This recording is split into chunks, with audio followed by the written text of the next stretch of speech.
we have done much of the heavy lifting by now. We were in a very dire situation. Number one, because all the macros are interrelated. We were not in a very good position in terms of debt. Okay. And all this is related to the question that you have asked. So allow me to get all the perspectives together. Our debt level was and is around 10 trillion Kenya shillings. Yes. Last year's financial year, the component of budget that goes into debt is called deficit. That deficit, what was in the books was around 800 billion. Then when we took over, 300 billion had been spent outside of the budget. Yeah. So our actual deficit was actually 1.1 trillion Kenya shillings. We have been able to bring that down to around 720 billion this financial year. We have also input a lot of money, as I said before, into debt repayment, because we are walking the talk. We want, as we progress in all the other areas, development, we also emancipate our economy from the shackles of borrowing and from the tendency of reckless borrowing. How is that related to all this in terms of interest rates, in terms of the currency exchange rate, and all the others? Let me show there, then I'll meld all of them together. Okay. At the same time, let me go back to the Corona time.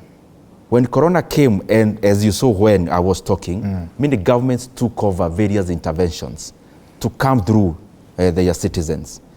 One is that one of the giant economies of the world did something that you recall, which was called COVID checks.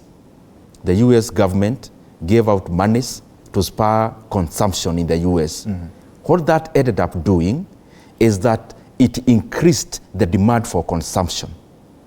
After that then, we saw an inflation, a jump in inflation.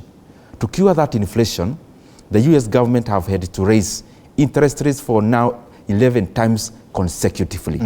That has an effect. It has an effect because when the US interest rate goes up, we get capital flows from many economies, including the Kenyan economy. Okay. So that, and also this other issue of debt, how is it related also? Our debt composition, the one of 10 trillion thereabout, is 50% domestic and 50% which is foreign. So this foreign debt, every time we have a variation in terms of interest rate, in terms of foreign rate, it adds onto the road of this debt. Yes. So you have asked about our macros. Our macros are now better. Okay. As I've showed you, we are now borrowing less because we don't want a huge exposure, and especially in areas that we can't control much, which is in terms of foreign debt.